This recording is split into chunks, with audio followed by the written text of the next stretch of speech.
Welcome back. He's wearing yellow pants. That's the recap. Last episode, Redline was really gay.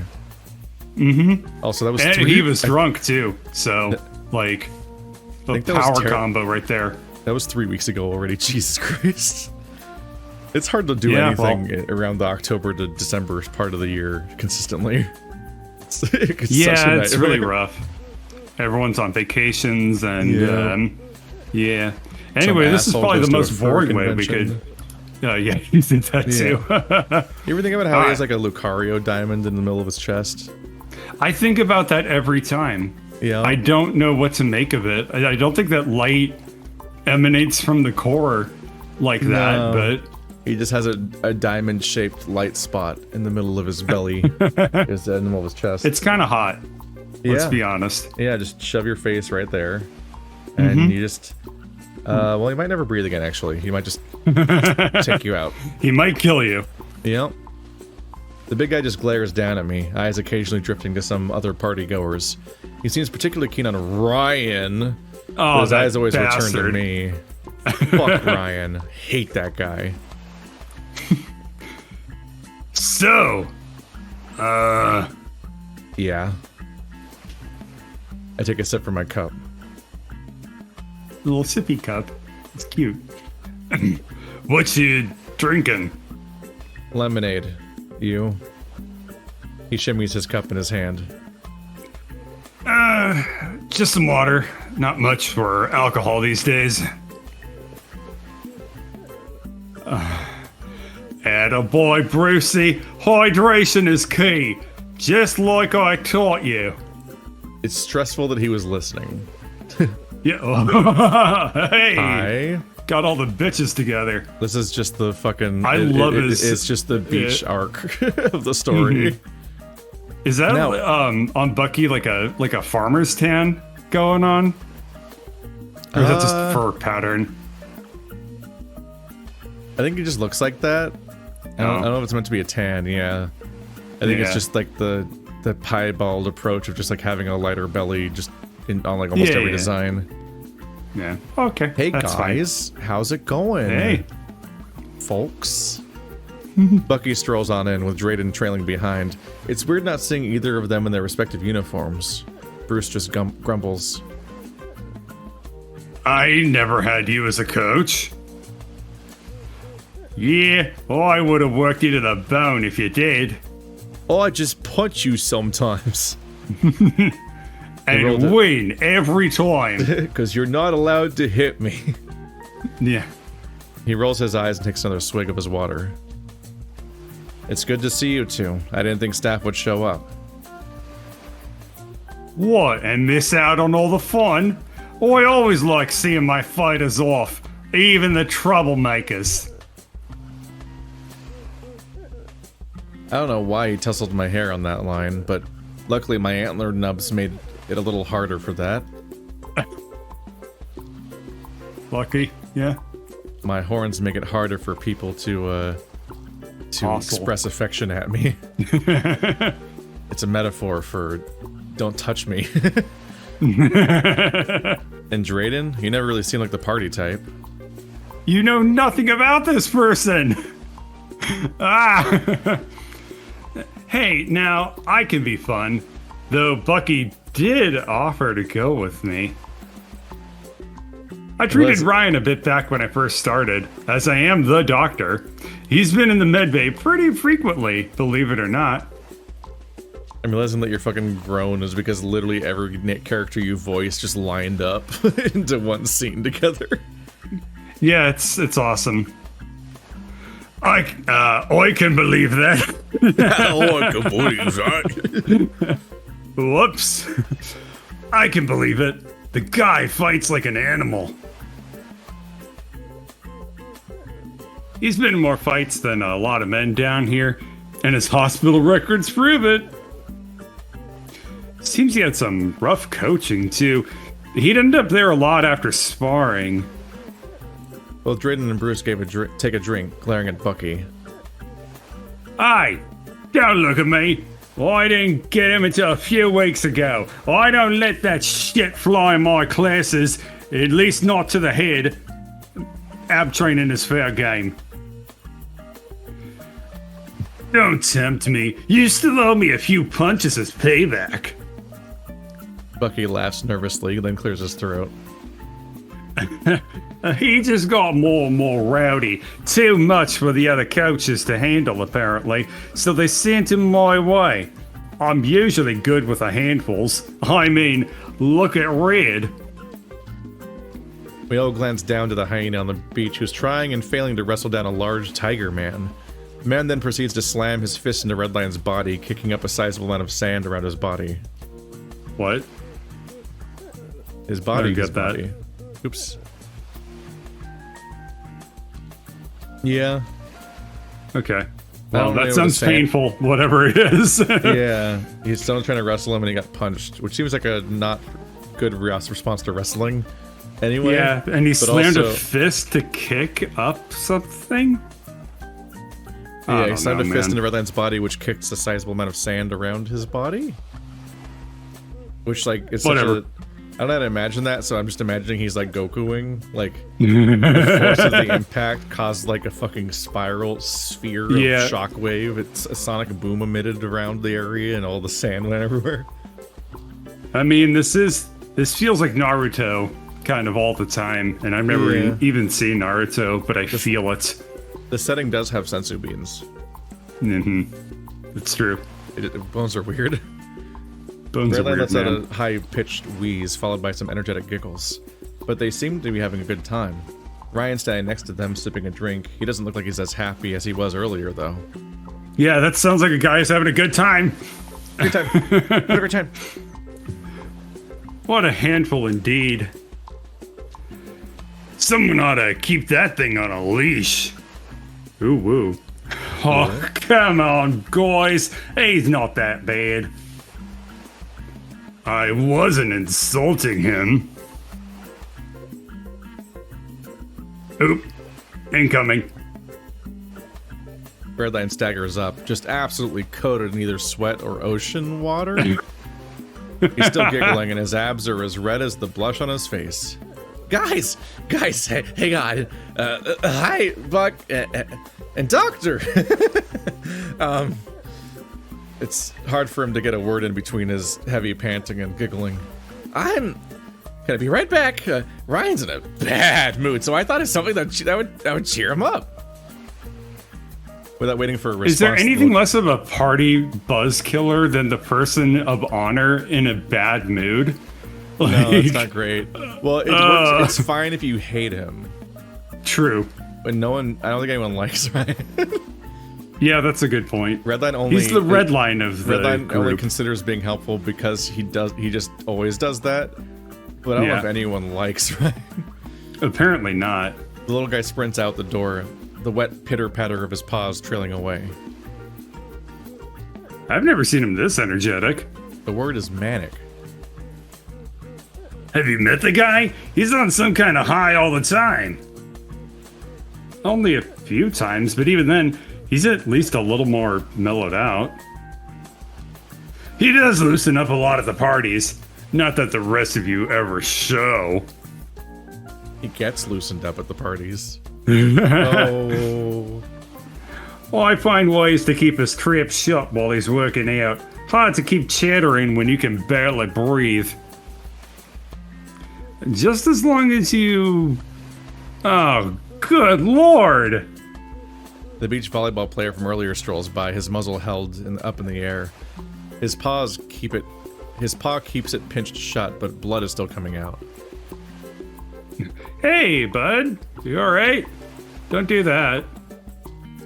Graydon leans the dog forward, and he says something garbled by the blood in his snout. The doctor huffs and leads him toward the door. Sorry, guys. I'll be right back. Come here. I'll get you taken care of. Hi. Just immediate replacement. He was standing directly behind him. He was waiting in the friend line. Yeah. As Drayden reaches the exit, the door slams open, with Redline waddling back in, holding a watermelon. Let's smash some melons! I like the crowd Redline. Goes silent, mostly from the shock of the door slamming open and Redline yelling, but after a few seconds, someone speaks up. But you only have one melon. I only have one! But it'll be fun! Redline drags a crowd of people down to the shore, splaying out a beach towel and setting the watermelon in the center. It's about the size and shape of a medicine ball. That's kind of what I thought. I don't know. I have seen melon. But I guess, is it watermelon or cantaloupe? I don't know. Why is it all round? Shouldn't they be like an egg shape? Okay, thank you, Bruce. I was like, what's happening? Why is it round? I get that it's big, but you're it's like an egg shape. How do you mix up a cantaloupe with a watermelon, which he thinks they're both melons? Yeah, but he expects it to be egg shaped, which tells me that it looks like a watermelon. Doesn't a cantaloupe just like whitish green and textured? Yeah. He wouldn't like think it was that because it looks. Oh, okay. Sorry, I'm not reading the subtext correctly. I'm just saying that he thinks it. I was like melon would mean like Gallagher, right? Watermelons, and then he's like, "Why isn't it egg shaped?" So I'm like, "Yeah, so it looks like that." In my defense, I was distracted the whole time because of the line Red dragging people to the beach. I only interpreted that literally. I assumed that Red was going to each person and being like, "Come on, we're gonna smash a melon." Just like dragging by the arm, pulling them all over. Maybe he might be that drunk. I think he is that drunk. Bruce's expression scrunches up as Redline drags Ryan into the circle of people. The lizard's holding a different cup of alcohol, and judging by the steadiness of his stance, he seems to be pretty hammered. Ryan, okay. The lack of steadiness, got it. Yep. I don't remember who Ryan was. Hey, quit grabbing me. Keep grabbing me. Fondle me. Come on, dude, it'll be fun. It's just like in my favorite anime where I don't want to play your fucking dumb shit. The lizard tugs his arm back and storms off, chugging the rest of the contents of his cup. Berlin just lets out a giggle and wanders to a chair. He pulls out a wooden baseball bat from underneath. Where was that? Why was that there? Who wants first swing? Hammer's face. Like his favorite anime. Who on this planet is not gonna, in this particular roster of characters, is not gonna get this in one swing? Before anyone can speak up, Redline stumbles back into the circle, raising the bat over his head and slamming it down on the watermelon. Okay, it's watermelon. It makes a dull thud, but ultimately does not move. Wow. The crowd seems a little confused, and the more people that join the circle, the less people seem to understand. Zander! All eyes turn to me. My eyes flip down as Red marches in my direction, swinging the bat lazily from side to side. Are you picking any of this up?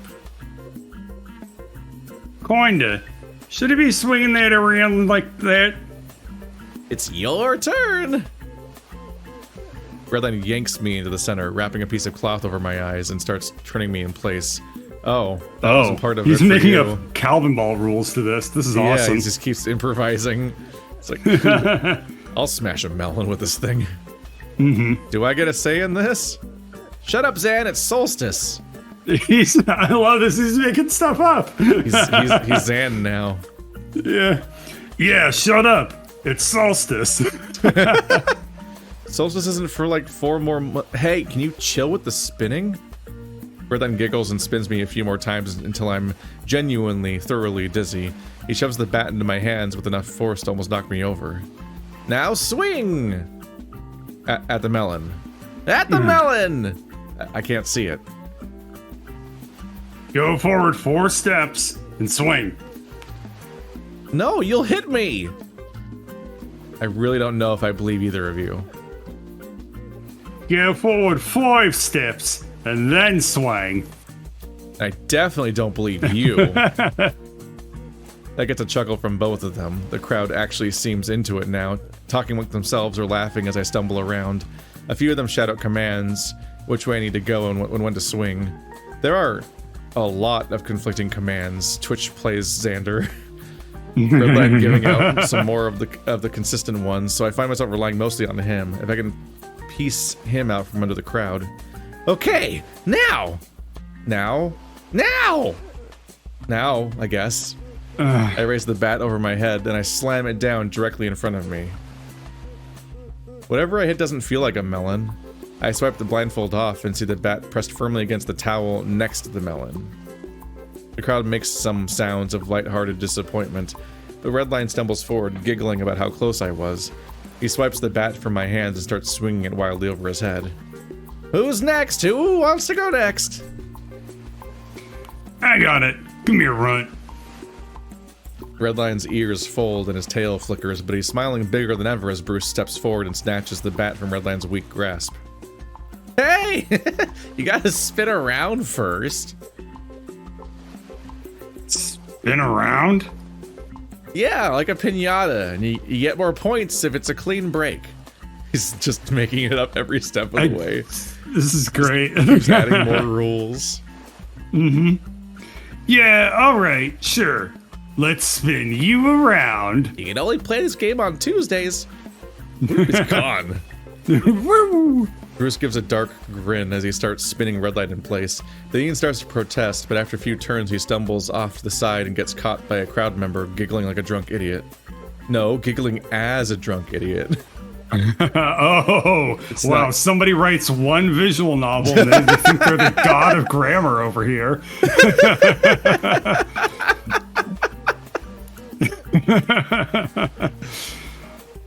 So, I just gotta break the melon. Bruce steps up to the plate, twisting the bat in his grip. He's got an There's a evil plate look in now? his eyes. It's a metaphorical plate. Oh, okay. It's like a plate, not as a plate. Wait, you gotta spin too. Redline protests, but he's giggling the whole time. Bruce rolls his eyes and twirls in place on one foot. What? Oh, that was all. Oh, graceful. Yeah. There, I spun too. He did an anime girl curtsy spin with like one knee up. Yeah, Yeah? beautiful. And after we spin around, we smash the melon. You're not wearing a blindfold, you cheater. In a single deft motion, the baseball bat streaks through the air like a bolt of lightning, a brown lightning striking down on a collision course with a watermelon. Somehow he caves in somebody's chest. Zander goes to the hospital. Crack.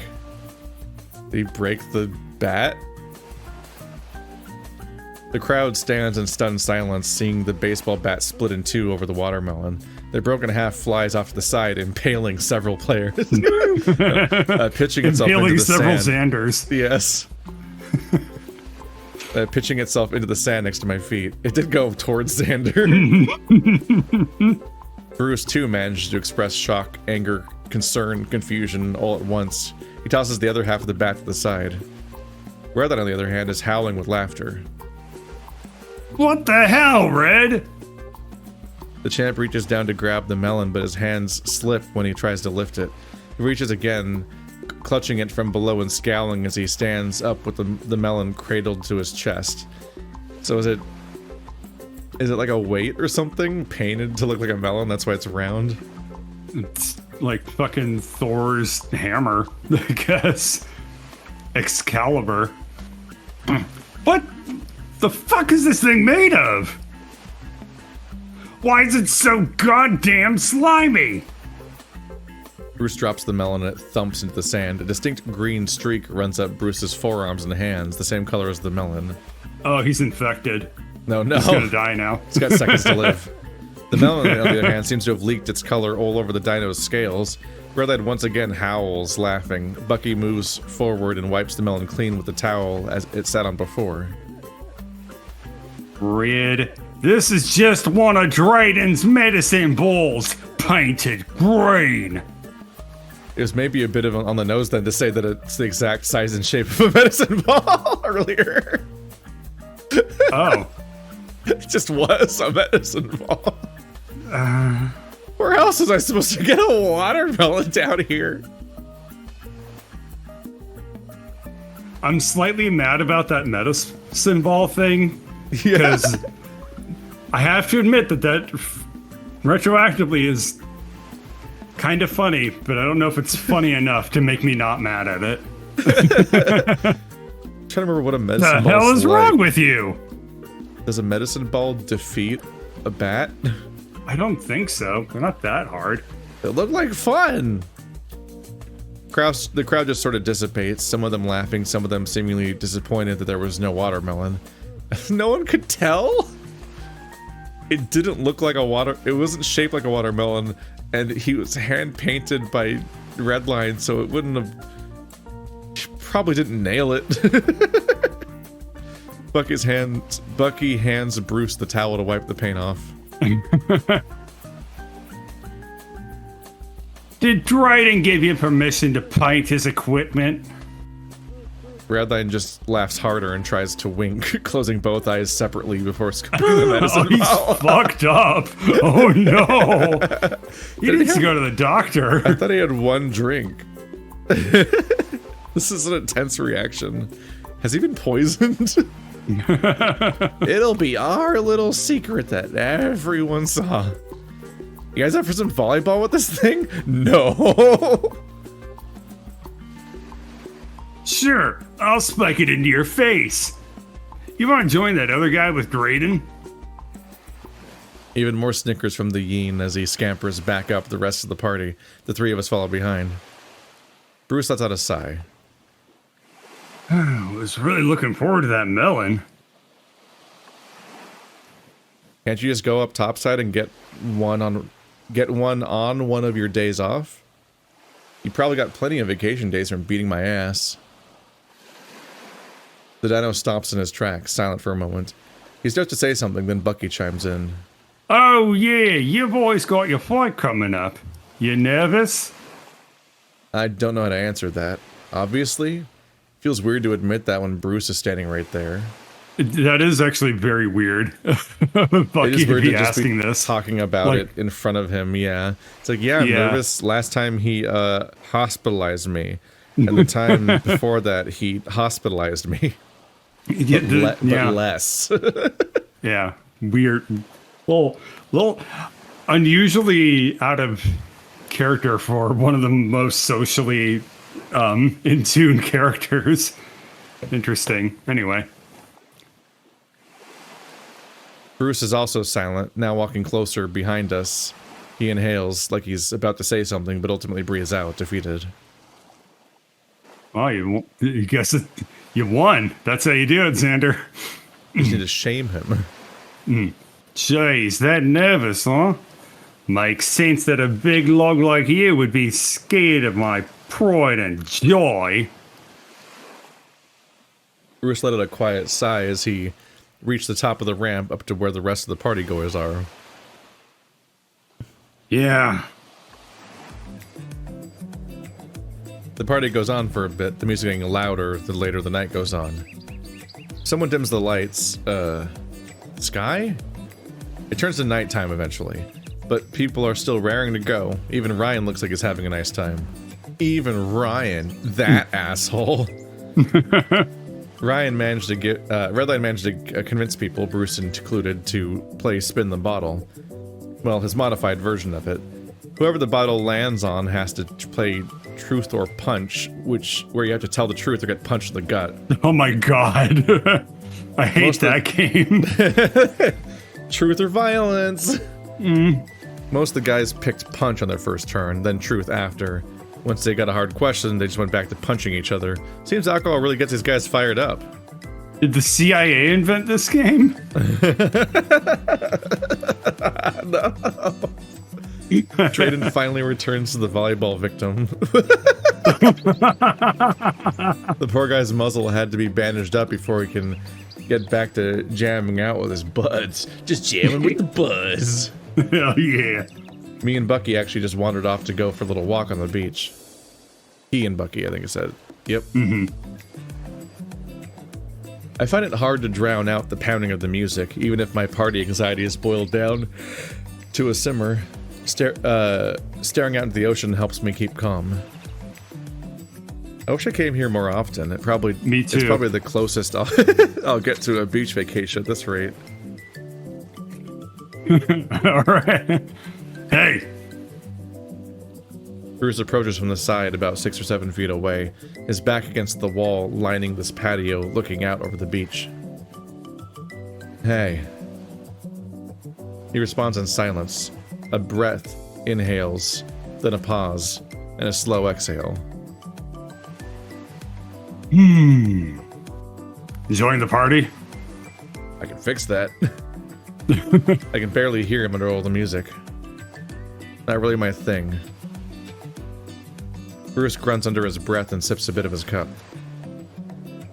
When's the next weigh-in? Don't need one. Don't need one?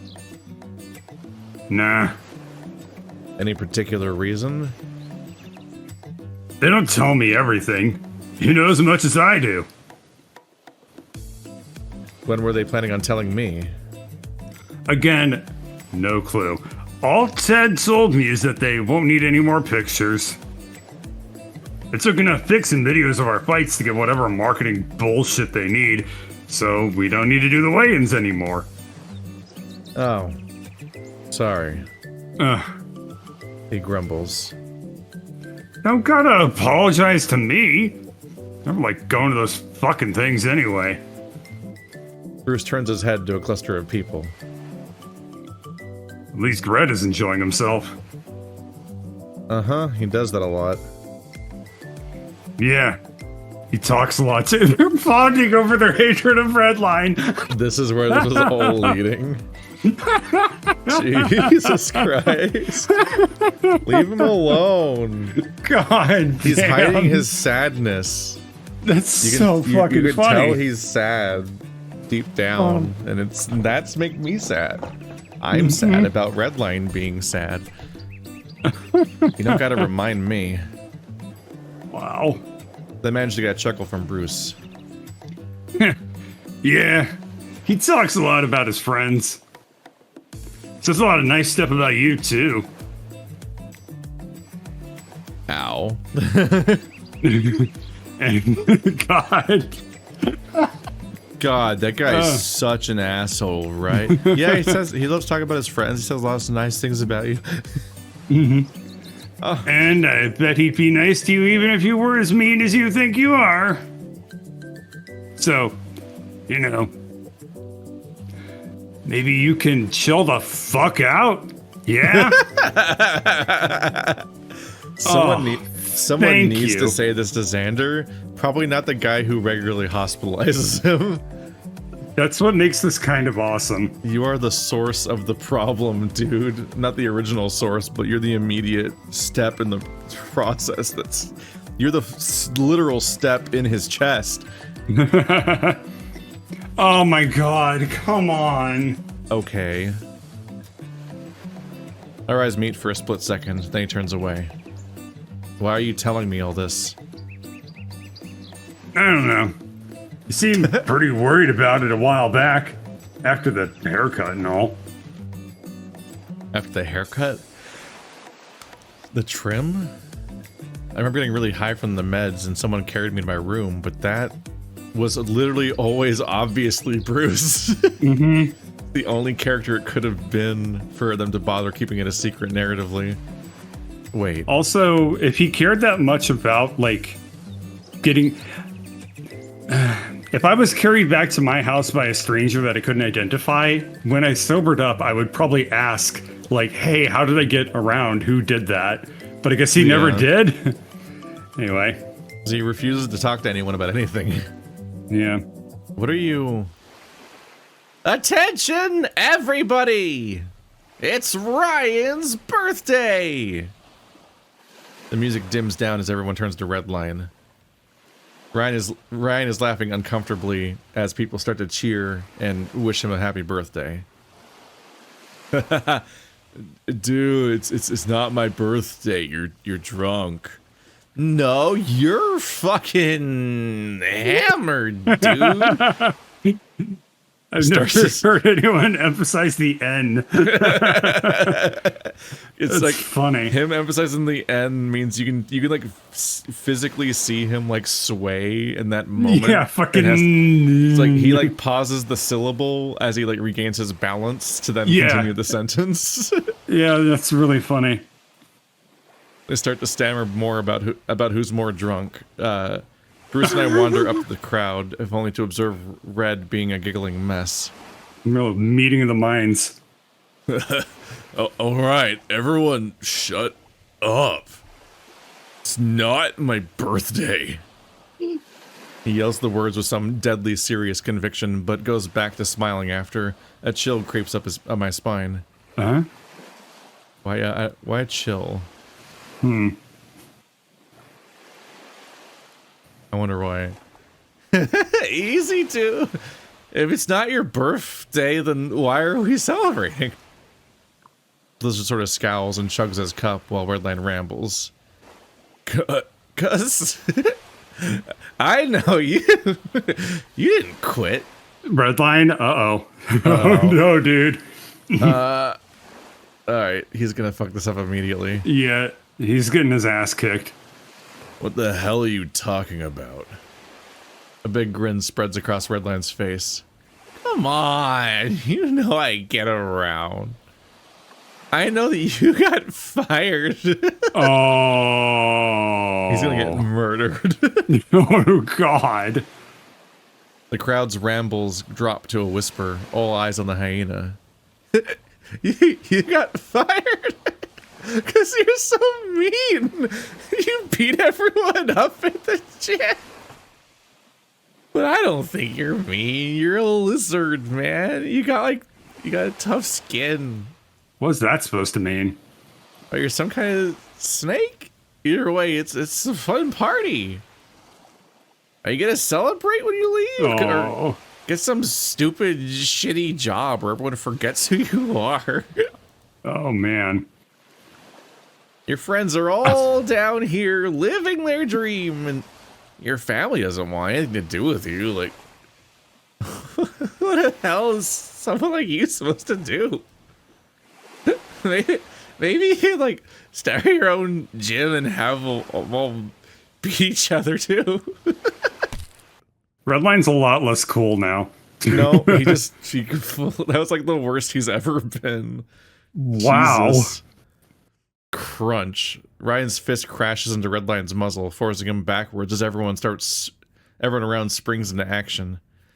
A dozen or two drunk, angry men try to engage, whether it's to defuse or swing on instinct. Someone catches Redline and Bruce immediately charges into the fray. The dino grabs Ryan, pulling him to a chokehold and holding him away from Redline. Everyone, cool the fuck down! Whatever yelling, moving, fighting had broken out stops instantly. Bruce's booming voice silenced the crowd, save for one thing. Redline, propped up in someone's arms, giggling like a hyena. As a hyena? Oh no. This is creepy. Ryan starts to struggle, swinging at Bruce's arms, but I can tell his chokehold is firm. The lizard starts to resist less and less as seconds pass. I'm cool. He taps out, desperately slapping against Bruce's bicep to signify he's submitted. Bruce doesn't budge, dragging Ryan off to one side behind the crowd. Everyone else starts to mull around, the crowd dissipating. I wonder if Redline's about to have like a nervous kind of breakdown. Like, you know, he's like suppressing all of his like emotions or whatever, and like all of a sudden he's just like cracking right here. I wonder if that's just where this is going. Yeah, something's very wrong. There's already hints that he's like suppressing something, and now it's just like he's literally doesn't make sense. Yeah. What the hell is going on? Bucky charges in, first to the giggling Redline, then over to Bruce and Ryan. I can hear him shouting something, drowned out by the music. An exhausted Drayden comes jogging up shortly after, and he's considerably out of breath. The doctor immediately rushes to Redline, who gets passed off into Drayden's arms. It might have been misguided to give him a drink and a Sprite. I don't think he has a chance for that in the story. Zander, can you give me a hand? I don't like hearing this panic in his voice. I too follow up, and after some awkward positioning, we manage to get Redline lifted up onto my back. Drayden leads the way, marching straight out of the emergency chamber. It's a long, silent walk from the beach to the med bay. Silent save for Redline's constant, incessant giggling.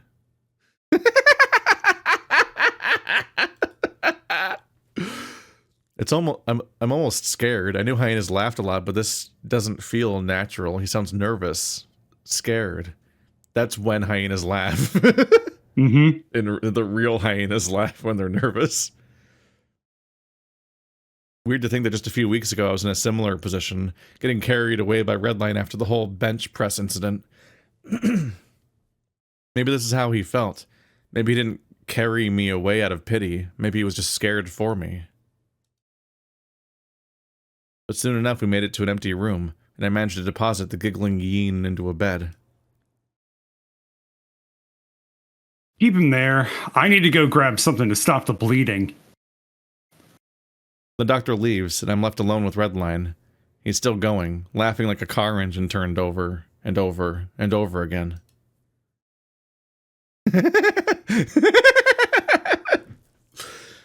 A paw reaches out to me. I let it fall flat, and it reaches out again. For the first time since the punch, Redline looks at me.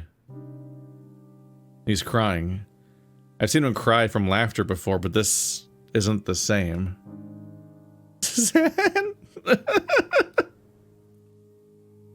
I'm not sure what comes over me. His desperate attempts to pull me closer, to grab me, to have me near him. I step closer, and Redline yanks me into him, his arms locking behind me. I do the same.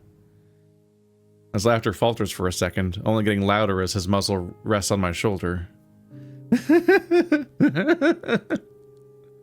He swallows, and he laughs. The laughter chokes, and he cries.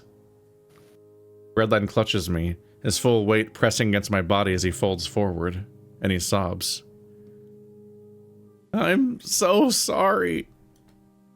I fucked it up again. Again? Every few sobs, he slips back into laughter, only to cling me tighter. I'm sorry. I'm sorry. I'm sorry. I don't know why I keep doing this. I tense my arms a bit, completing the hug. Nice. This only managed. That's so funnily phrased, right? Like, it sounds so robotic. Yeah. This only managed to make him sob harder. It's okay. You'll be okay. My hand rubs up and down his backside gently. For a moment, his sobs are heavy, weary, exhausted. A few seconds pass, though, and he starts to come down. The cries reduce to sniffles and the occasional drunk hiccup. After a moment, Drayden comes back with a roll of gauze. I pull away, leaving Redline's drunken arms to fall flat. He almost falls forward too, but Drayden catches him and holds him in place. I'm sorry. Drayden bundles up a bit of gauze and holds it over the bleeding nose. It's okay, Red. Sorry. It's alright. You're okay. I need you to stay awake for me, okay? Yes, sir. I'm sorry. You're alright. His voice is so warm and soft, like a father comforting a child. Zander, could you please wait in my office? It's down the hall, last door on the right. I don't need to question him. I make my way out and head into the empty room. It looks identical to any other examining rooms I've been in. I'm starting to wonder if he just claimed this one as his office. Nice lampshade. Yeah, now you don't have to change backgrounds. It's easy. Mm-hmm. It's like the same room, but like slightly purple. After a few moments pass, Drayden That's how you know it's more in powerful. More health bars. Drayden strolls in and shuts the door behind him. Sorry about that, Zander.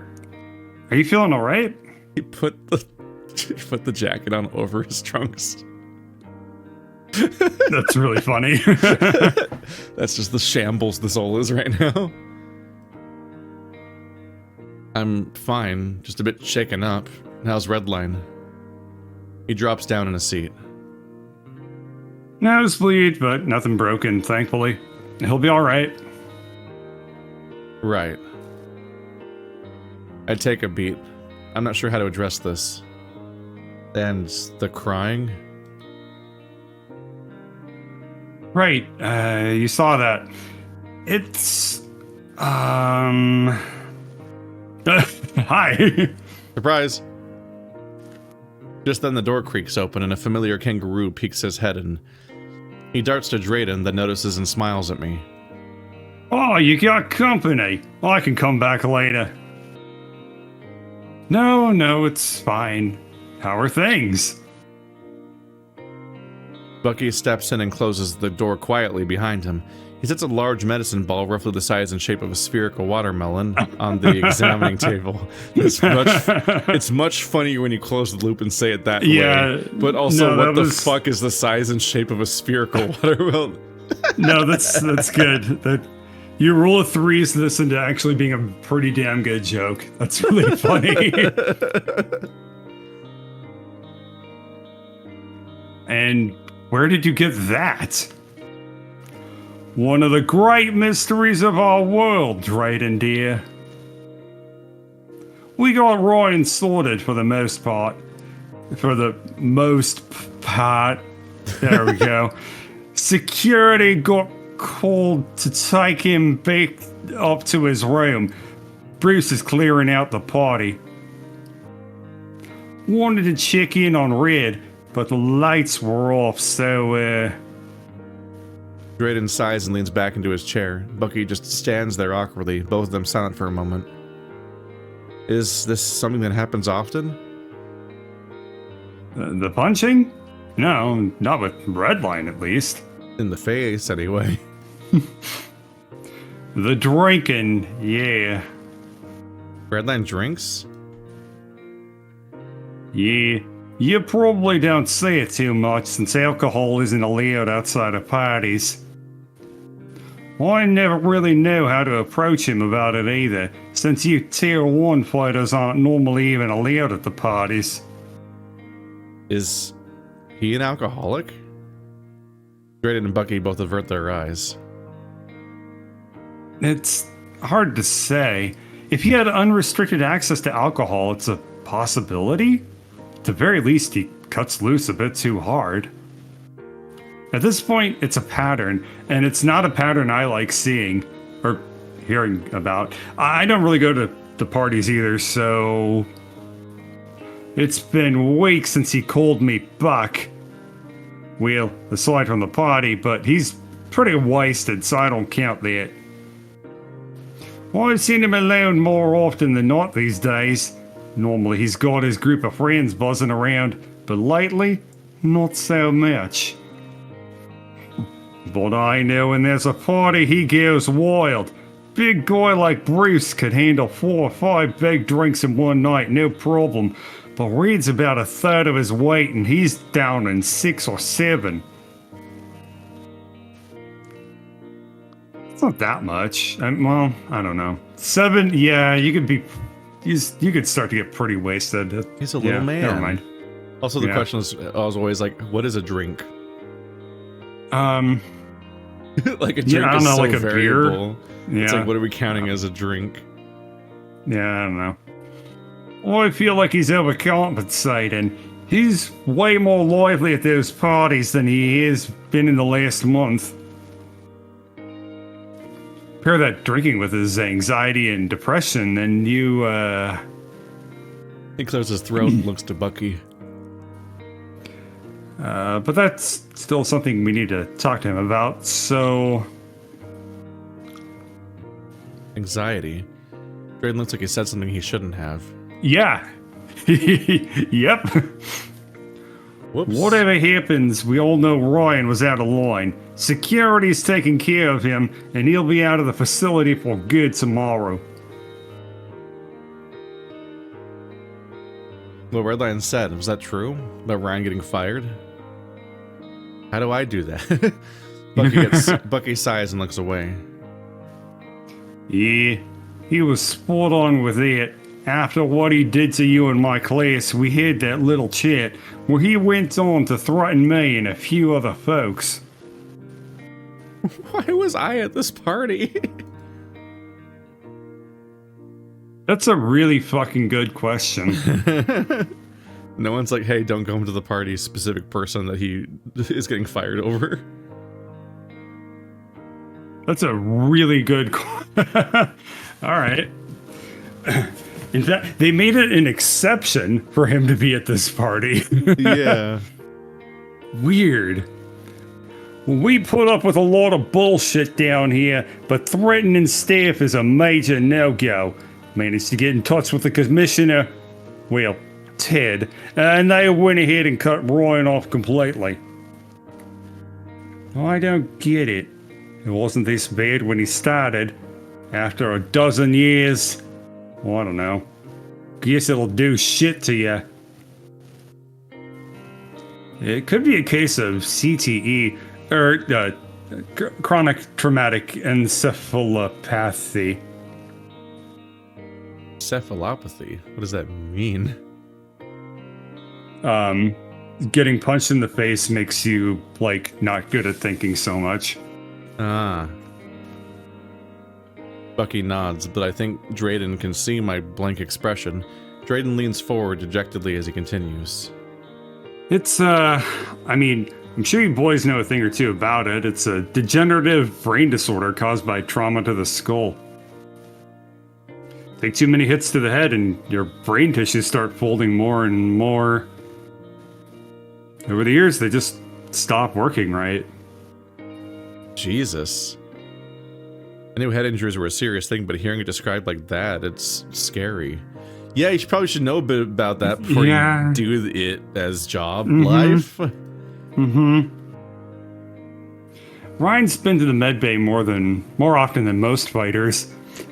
Second only to you, by the way.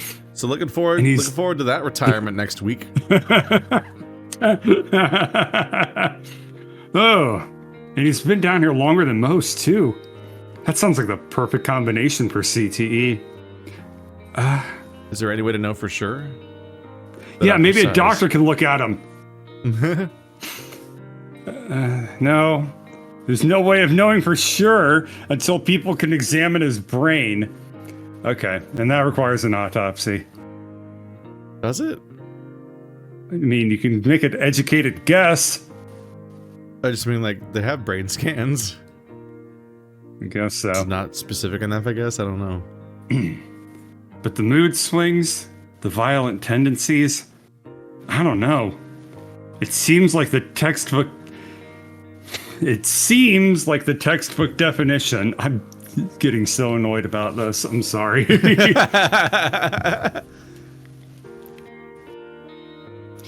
Too many coaches down here don't give a shit about this kind of thing. Full contact sparring, this stupid focus on being manly and toughing out injuries. Bucky clenches it makes me fist. So mad I'm gonna punch the wall. They encourage this shit. It makes me fucking sick. So, what can you do? Nothing. I mean, best we can do is make him aware of it, and I don't know. You don't know. Okay. Offer some support system? Bucky scoffs. Yeah, FANG is gonna give him the time of day once he can't milk his concussions for money anymore. Just another body to throw on the fire to keep the lights on. Bucky very abruptly has an extremely cynical read on the company he works for that has not come up yet. Yeah. I don't know, I think a lot of characters have, like, kind of, for some reason, like, their personalities have changed. I know this thing was written in, like, various chapters or whatever, so things feel a lot different than the previous chapters, but in a way that's generally a lot more interesting. I do kind of like how things are going here, but anyway. It's very much going somewhere now. Yeah. And pay for the commissioner's fucking vacation homes. 3 of us are silent for a long time, save for the buzzing of the fluorescent lights above us. I mean, in general, this chapter just has way more going on, like, narratively. Like, there are stakes and conflicts and dynamics and, like, an overall, like... Yeah. That's an overall, like, narrative to engage in that isn't just, like, the original premise of the protagonist being helpless about the big fight over and over again and being insufferable all the time. I think we called that out too when the scene started, because we're kind of picking this up after not recording for like 2 or 3 weeks. Yeah, because at the time, like, I just offhandedly mentioned interacting with each other. Yeah, I offhandedly mentioned like this is like way like super interesting, and like like I'll take it if they're acting a little bit out of character. It's a fine trade-off to me. Yeah, because they're emphasizing new things and going in a new direction, whereas like previously. The stakes were like vague enough, and also like they're not super defined, but also not really escalating. So for a lot of it was like we spent a lot of time just debating what Zander's name is and what it means, because that seemed to be important, and it was one of the only things we had to chew on for a while. Which like we've discussed a little bit more on in the background too, trying to figure out what we were dealing with, and I kind of realized like part of my confusion was that like.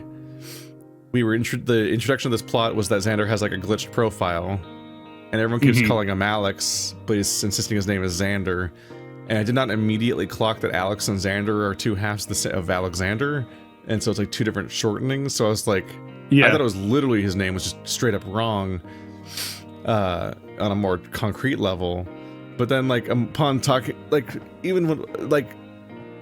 You're like, okay, so it's clarified now. We get it. It's like it's just the fact that he prefers different shortening. And like, presumably his name being wrong is unrelated to the profile being wrong. Like his profile glitch that's making him do the same fight over again maybe isn't related to the fact that his name is wrong. It's just they were in parallel introducing the fact that everyone's calling him by the wrong name because of his profile, which felt like it was part of that. Like it was his fake identity that he was glitched into, but maybe never mattered on that level. It was literally just him being weird about his name as like a plot cul-de-sac that might not go anywhere. But then as you pointed out, that does raise the additional weird question of why is everyone calling him Alex if his name is Alexander? Like, because him preferring Zander makes sense, but like, why would if people would call him his name as strangers and professionals and doctors? They would say the name that's written on the form, which is Alexander, right? Because presumably he didn't put Alex on the form. That's what I was saying. Like, did he write down Alex as like his nickname in the computer and then thought about it later? Like, oh fuck. Like he's always like, I prefer Zander. I hate that. But I'm gonna write Alex, the name I don't like, as my name specifically. Everyone's gonna call me Alex because like normal decorum with strangers is that you call somebody their full name. Or you call someone what they refer to themselves as, or you follow the lead of other people. You don't just randomly come up with a different abbreviation for their name on the fly, having never talked to them before. I see here it says Alexander. I'm going to call you Alex unbidden. It's like, that's not really how doctors or professionals or and it wouldn't be a systematic thing. Like, why would that be? Like, because specifically everyone was calling him Alex universally, as if that was like his... typed in name, and like, why would the system have him listed as Alex instead of Alexander if his name's Alexander? It's just increasingly confusing, where it's like the more you poke at that, the more confusing it gets. And I think it's a whole, like, it's at the end of the day, it's like not very well communicated because of how many ways there are to misinterpret it, but also it feels like it's just a dead end that goes nowhere, and that like I don't think there's a mystery to unpack there. I think it's just a kind of confusing thing that might never come up again and might not be leading anywhere. And so, you know, people might find this unbelievable, but I didn't clock the I didn't piece together that Alex and Zander were Alexander until like, I don't know, we were like 5-6 hours in or something like that. Yeah, everyone's putting because my mind didn't want to. And I'm like, I don't watch Buffy. My mind didn't want to accept that it was that simple. It was like, they can't really be that because of how strongly he's reacting, how much this is coming up. He was reacting that strong, and it kept coming up that often. They're like, oh, this is an important plot beat. Like, it's the fact that his name is wrong in the system. It's like, but maybe it's not. Yeah, like I didn't register it because I didn't think about it from that angle, because I was expecting it to be like a big plot thread. Yeah. Where it would like kind of like go spin off into a different direction. Where we both were wondering, like, is it like a dead name or something? Like, is he trans or something? Which, like, I'm learning now between this and Password and other visual novels, whenever I suspect a character might be trans, it's almost always because something has been grossly miscommunicated. It's like, that's been like the canary in the coal mine at this point. Like, if a character's trans, you can just tell, usually. Like, it's usually communicated clearly, because you have to, like, it's hard to signal that, like, without just really emphatically just being like, here's the part that establishes they're trans in some way. Like, there's obvious flags for that. So when I'm like, are they trans? That's almost, it literally almost always is like, oh, I'm just like not getting something. Something's up. Right. Well, so from my perspective, when Zander talked to, I think it was probably Redline, was the first time this came up. Zander was talking to Redline and he said, like, my name's like Zander or whatever. And that was probably like, what, 30 minutes into the novel. And so that is when I was like, they're trans, that's going to be the plot line. Like, it was immediate to me that I thought that that's where the plot was going. And so I kept expecting it over and over. And every time when they brought up the name thing, I was like, this is going to be the story beat where we, like, start to go in that direction. And then we never did. So I didn't say anything until, like, we both kind of reached a point of mutual confusion where we were like, what? It felt like a plot thread should have been there, and it wasn't. And whatever.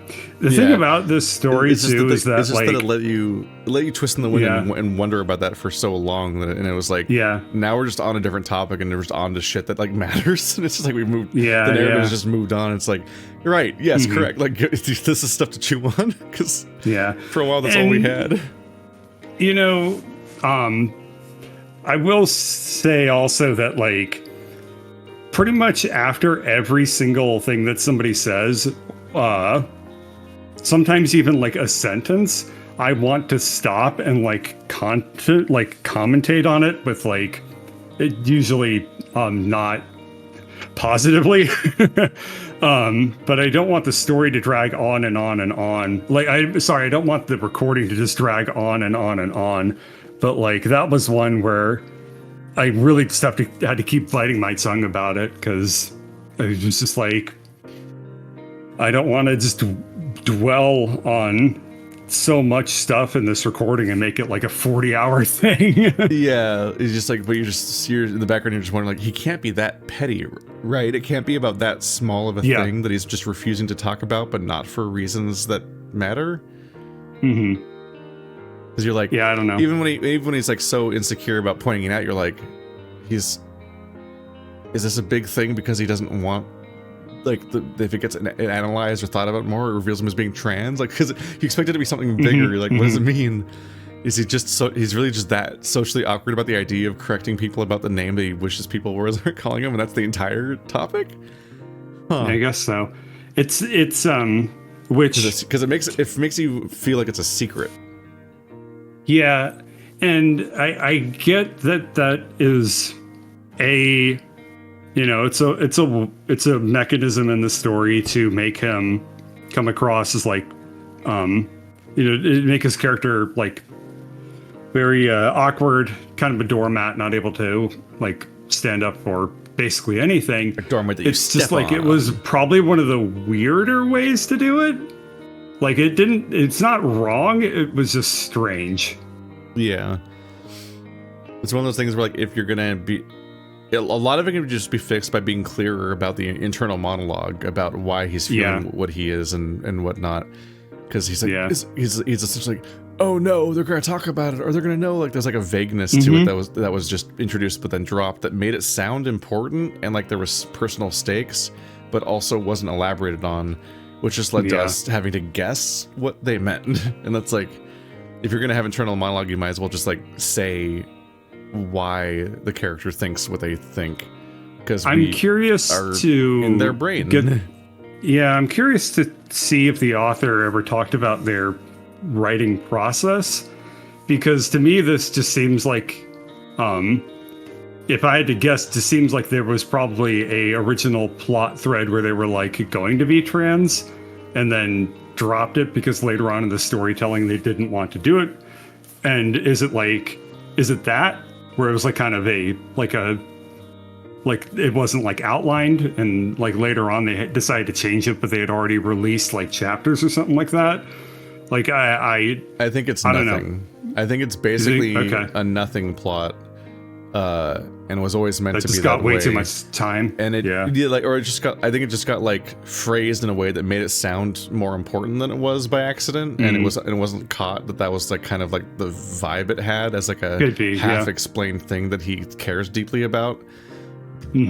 Or it's going to turn out to be that he hates that name because his dad called him that or something like that, and doesn't want anyone to call him that, which is the other That's outcome. kind of what I think too. But it's just like there's ways to leave it open to the why, but it was framed in an open and confusing enough way that makes you have to try to fill the gaps, but the answers that make sense don't make sense at the same time. Yeah. But anyway, this was all. Anyway, I like where this is going now.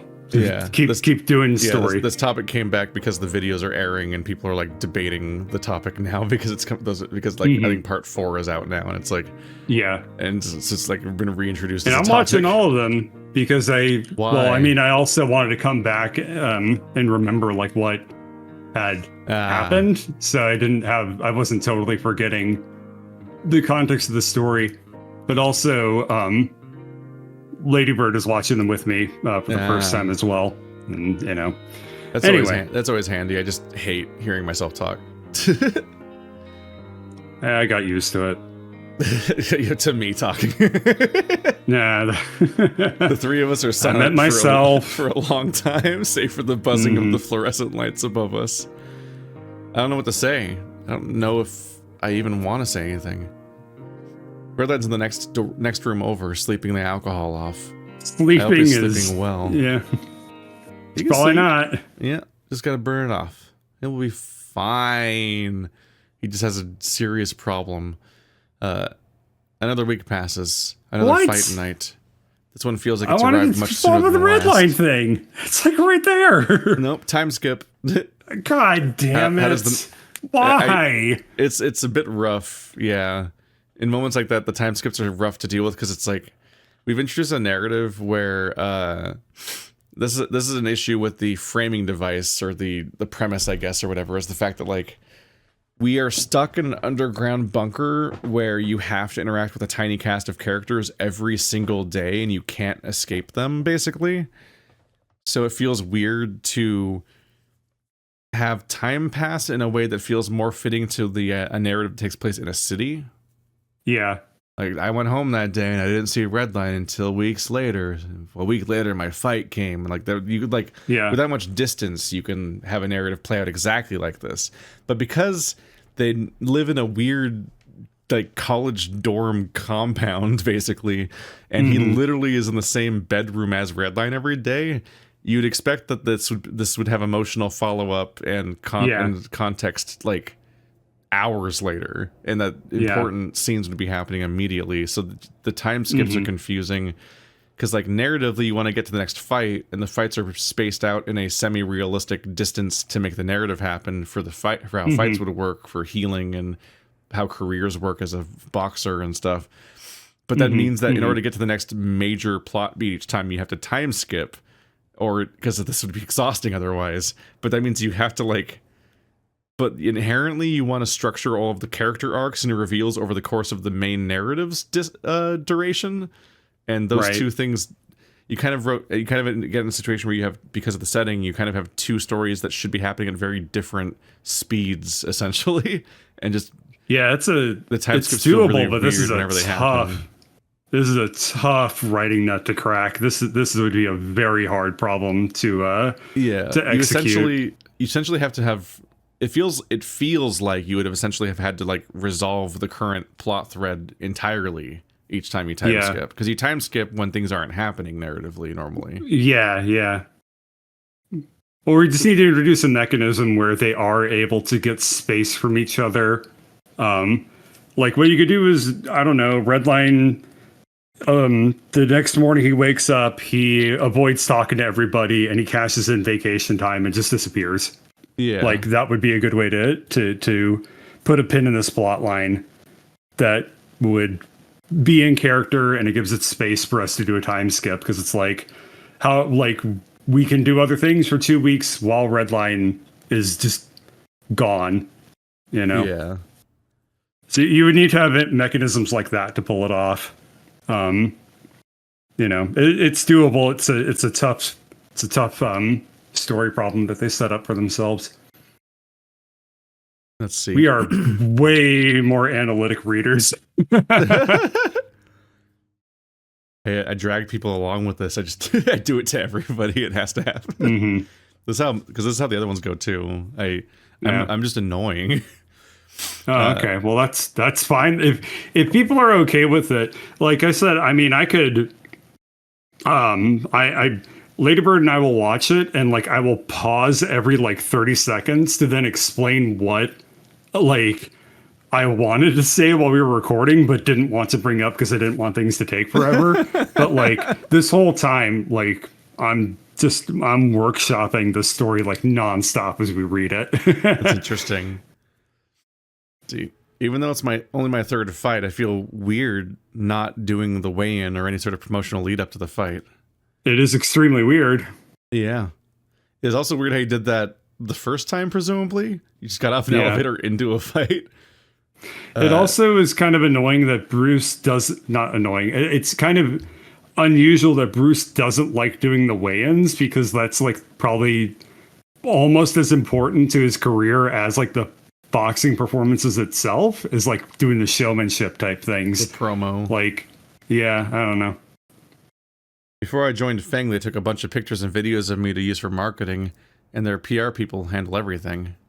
Mm-hmm. Lets us focus on nothing but the fight. But at least I don't have to deal with any sort of press or, God forbid, Bruce.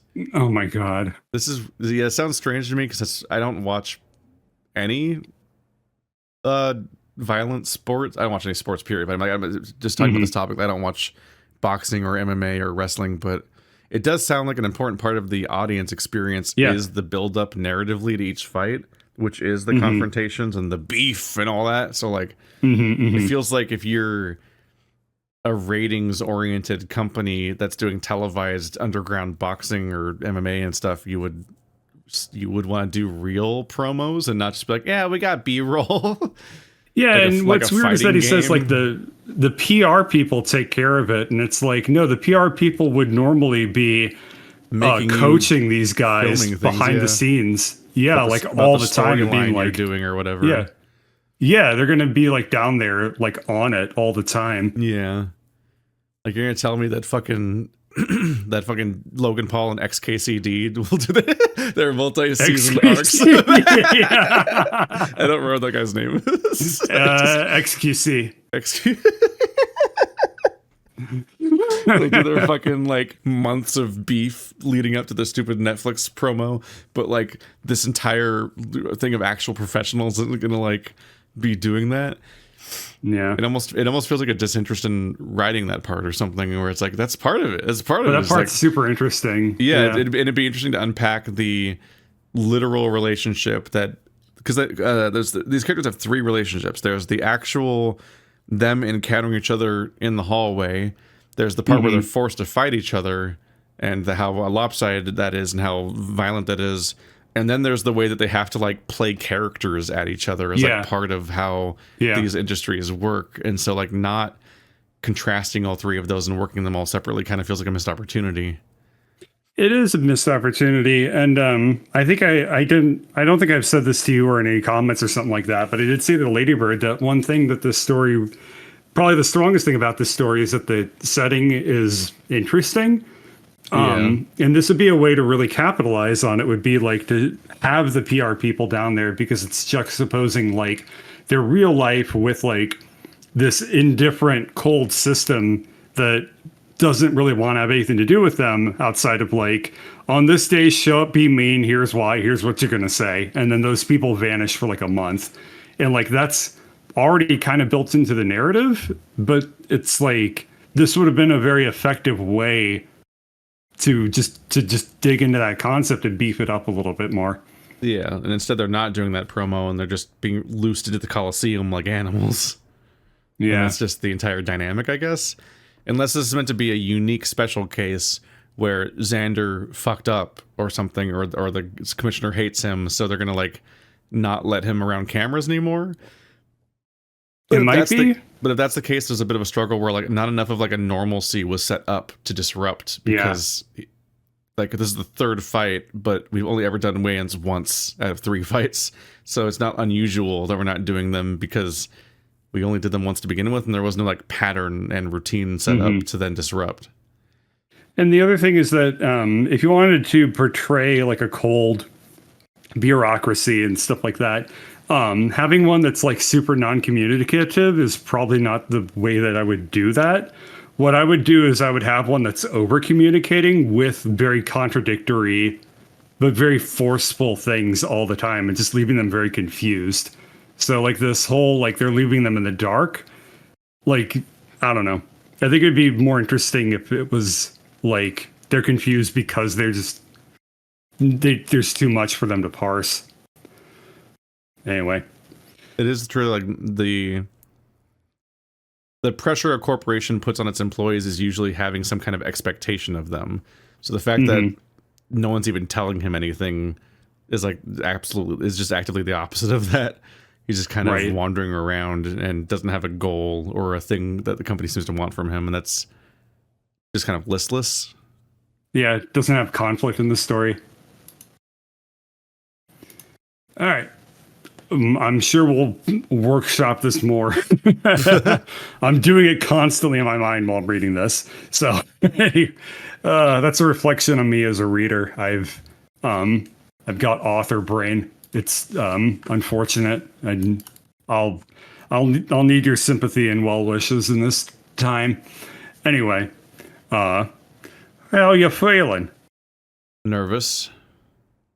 All right. Aside from that, kind of cold, I guess. It is pretty chilly down here. Yeah. The party last week sent a bit of a ripple through the facility. Some people knew Ryan more than others, but everyone heard what happened to Redline. He was around for a day or two after, but I've been pretty much alone since then. Redline's barely shown his hide. I don't blame him. That must have been pretty embarrassing to find out after he'd sobered up. It feels weird. Bruce wasn't around as much, and Redline only really went straight to and from classes. I don't even know if he's watching my fight. Not that it really matters. I'm not feeling super confident about the fight this time around, but I probably... This time around?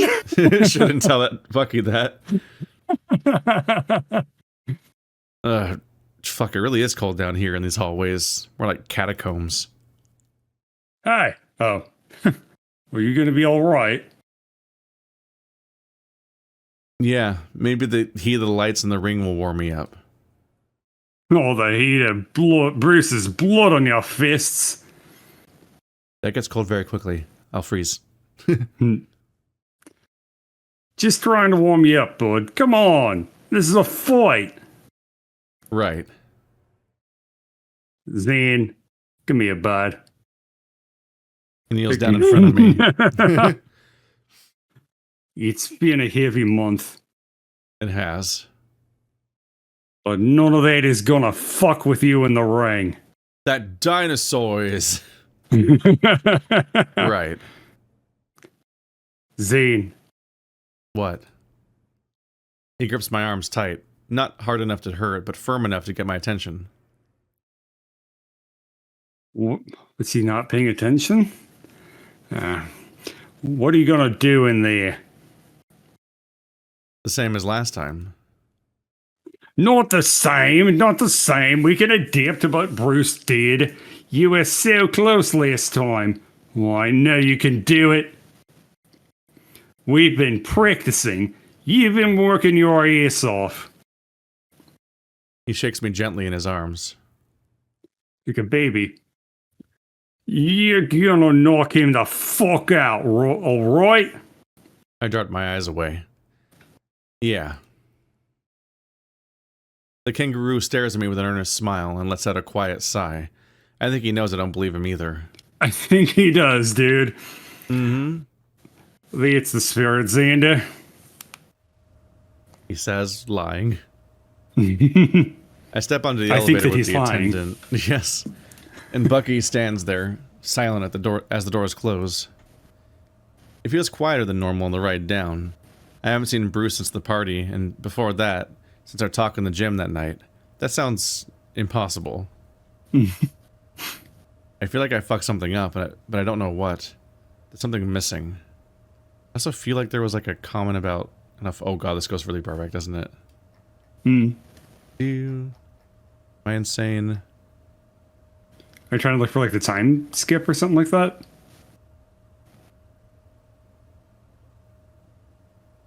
Just the specificity of like Bruce wasn't around as much, and then he's saying I haven't seen him a single time since the party. I'm like, it just feels like different levels of expressing that, where it's like, doesn't match. Yeah.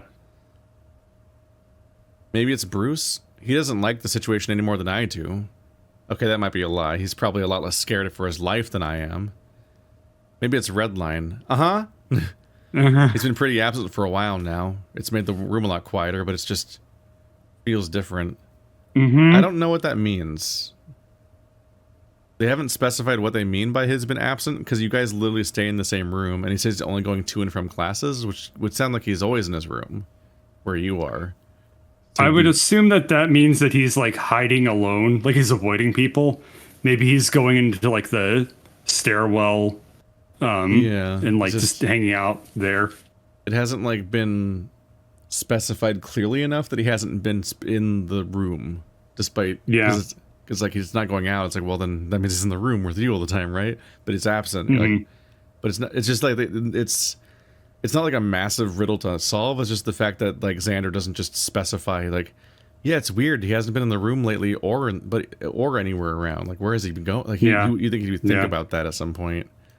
Like, even if he's dismissive of Redline, you think he'd be like even slightly curious about like, yeah, where has he been?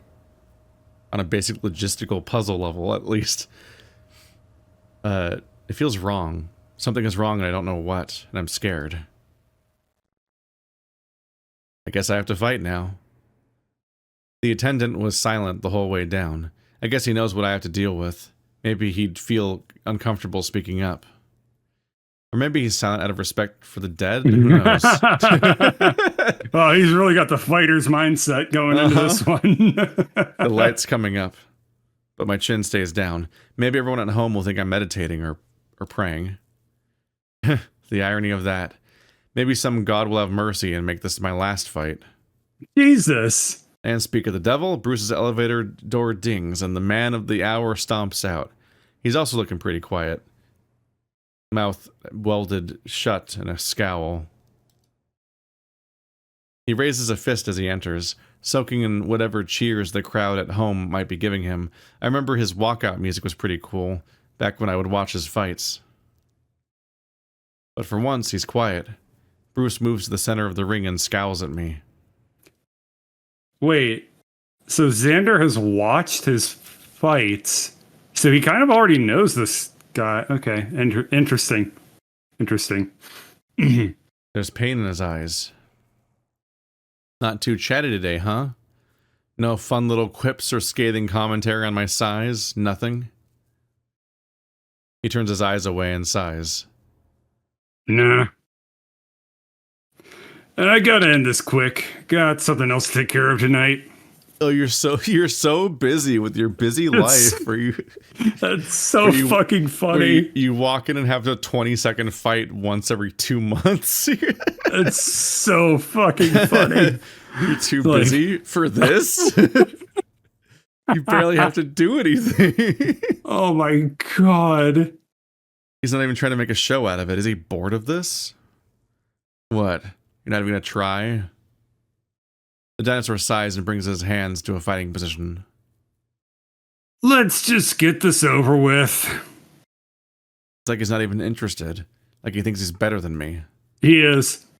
He literally, he extremely is.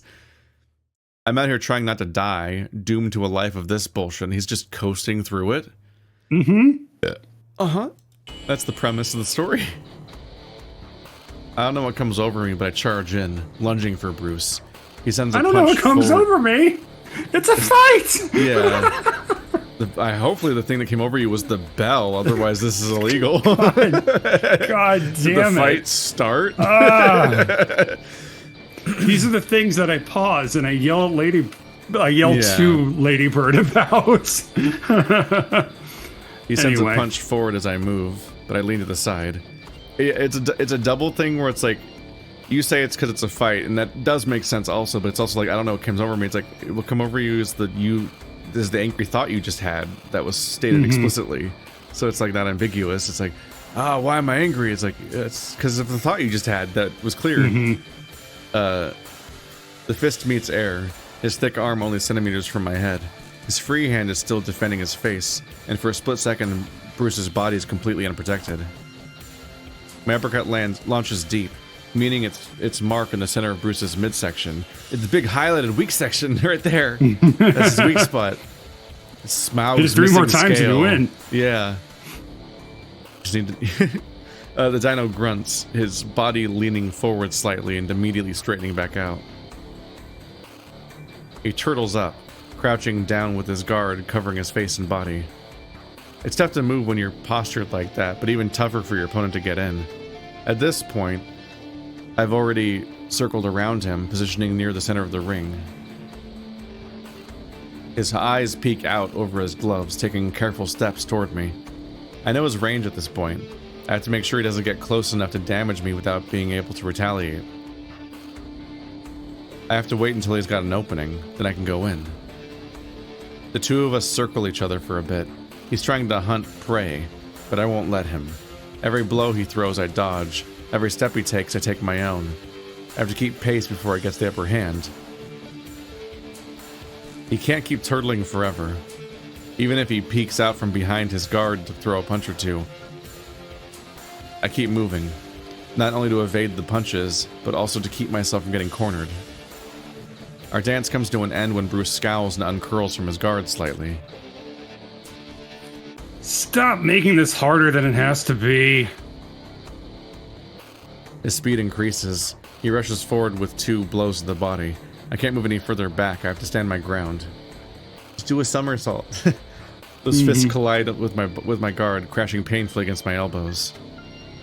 If you would just groof. Whatever he was going to say got cut short by my fist slamming his jaw shut. The uppercut rocks his skull for a second, and he looks back down at me with a scowl. So you're not.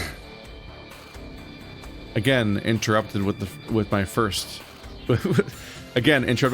straight to the snout. Bruce lets out a snort, a bit of blood loosened up from his nose. If you wanted to talk to me, you had weeks to try, not in the middle of the literal fight. Fine. His arms shoot out, wrapping around my head before I can manage to circle out. I'm bent forward, my head tucked into his chin as I struggle to shove him away. I know my heels are against the back line, but if I step over them, there's no guarantee I'll be able to get back in bounds in time. I swing a hook for his body, and after tanking it with a grunt, he takes a step back, dragging me with him, but keeping his body outside my arm's reach. Sorry. He spoke under his breath, loud enough for only me to hear. He's sorry. Sorry for what? That big one. Yup. What did you expect, dude? Why would he apologize? Yup. Yep. Oh, I think I got a good feeling about the rest of the fight. I think he's wiggling his way out of this one this time. He's doing great. Fuck. Bruce drives a knee up into my abs, plowing clean through any resistance I tried to give. Like a battering ram bursting through my defenses, I almost feel my back bulge out as I double over his tree trunk of a thigh. There you go. There's a Dragon Ball Z hit.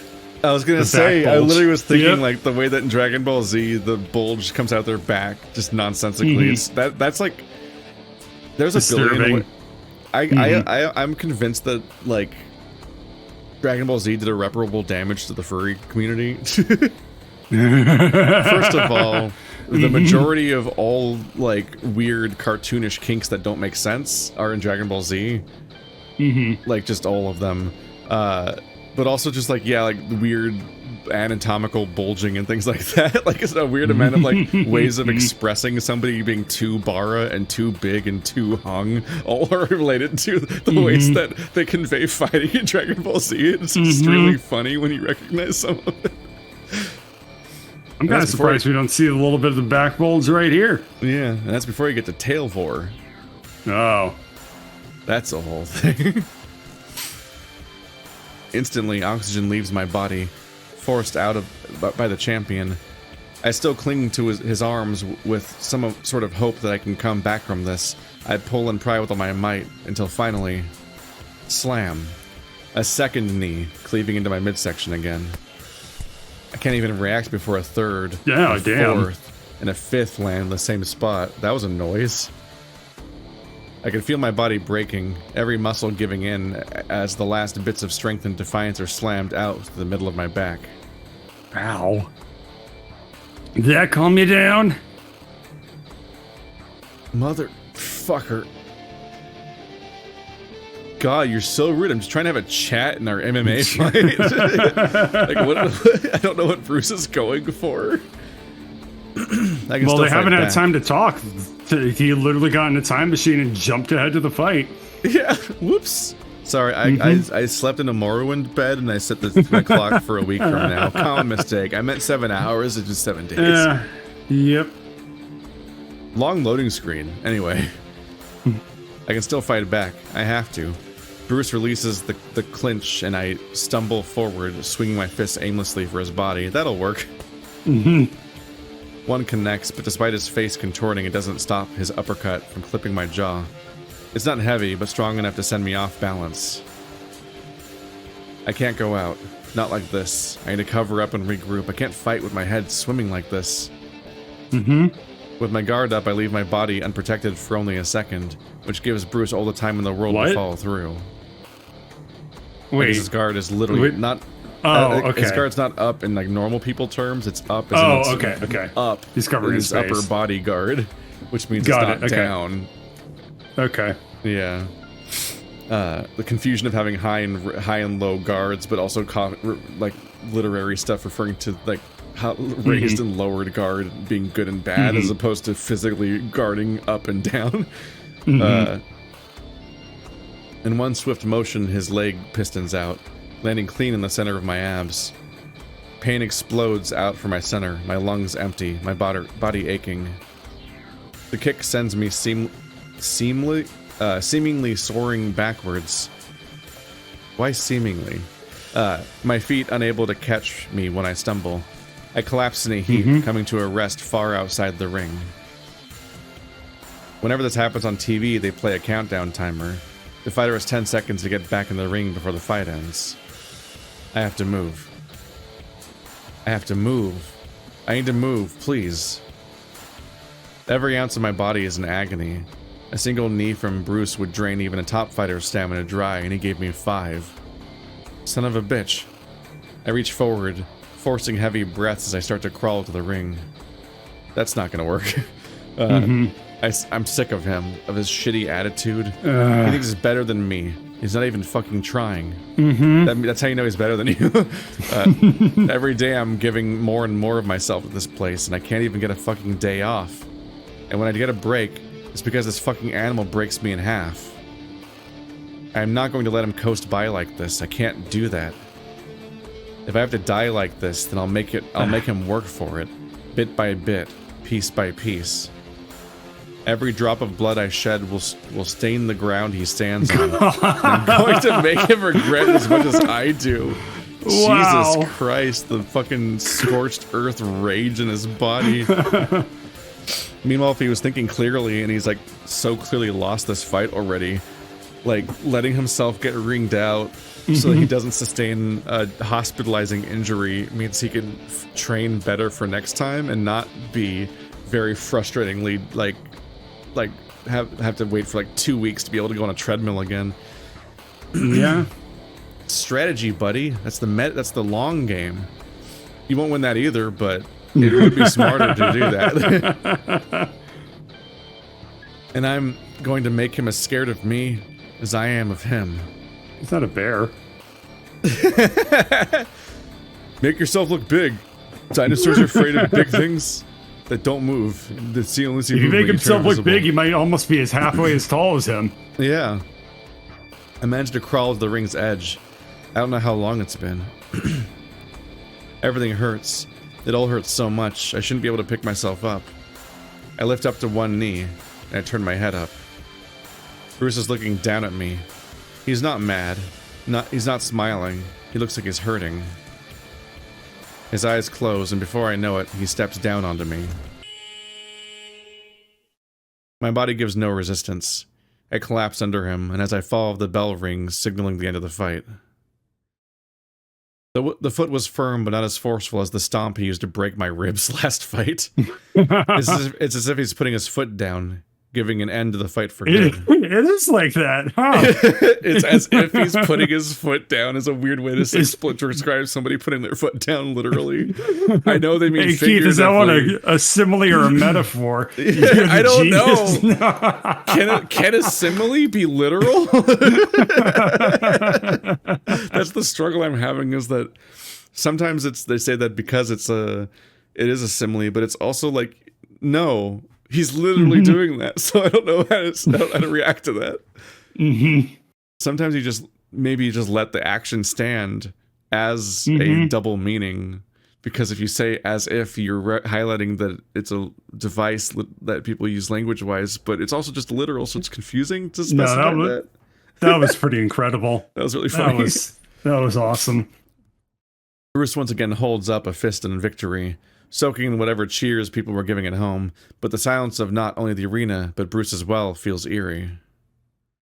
He holds the pose for a short moment, then steps off. He backs away for a step as I struggle to lift myself up. I need to be able to stand, right? Right foot up and... Oh, I can't even get my breathing steady. My muscles have gone limp. Absolutely no strength behind any of my movements. Bruce hesitates, glaring down at me, then turns to walk back to his elevator. The doors on my side open as well, and Bucky charges out. Coach. Shh. You're all right. Come here, big guy. His voice is gentle, as are his hands. As he reaches down under my form, with hardly any difficulty, Bucky hoists me over his shoulder and turns towards my elevator. I assume he means his arm over his shoulder and not like fireman carrying this person. Yeah, I thought he was fireman carrying him, like a sack of sand or something.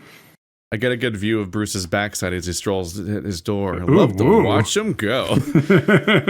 He's been silent for so long. Not even a taunt. He's not even trying. He didn't even have to. Hey. I don't think I can hear you, buddy. Bruce stops, already inside his elevator. Fuck you. Oh my god, Zander. Why? Unnecessary. Jesus. Can't even bother to take this seriously. Oh my god. All this just nothing to you. Bruce takes a deep breath, then turns to look at me. The doors close. It's just like the ending of 50 Shades. Zander, Bruce. That was the last time I saw Bruce. Bruce pats my back and moves me into the elevator. Bucky does that. Bruce isn't here. Bruce is in the elevator. B names. Like Ryan Easy, Redline. Tiger. You took a beating out there. I know, I want to say. It's taking all my energy to breathe enough to keep myself conscious. My blood is racing, but I can't do anything about it. Maybe I should just rest. We're gonna take you to the mid-bay. It didn't look like you took too much internal damage, but Drayden's gonna make sure. Just like old times. You did good out there. You fought your hardest. But Bruce didn't. He's given up. It's not a fight for him anymore. Maybe it never was. Not really, no. Nope. It's weird to be egging him on so hard about, why aren't you even trying? It's like, he snapped you in half last time. You don't want him to try. Like, yeah, like Bruce is full on like Invincible, the show-ing, where he's like, I thought you were stronger. I thought you were stronger. Just like that moment of just snapping you by accident. Like, he's like, this is a mess. Maybe I just needed some rest. It's about 3 in the morning and I'm feeling restless. You probably should get some rest. Yeah, good idea. My blood has simmered down, but there's too much on my mind. It's hard to sleep after a fight like that. Well, with all the injury. Medbay, my beloved. Welcome back. Dark, blurry, wounded Medbay, my beloved. like coming home. Drayden said it didn't seem like there was anything broken, but with how thick Bruce's knee is, they took some scans just to make sure. I'm sleeping in the medbay just for the night. I'm way too tired. I don't know how much longer I can keep doing this.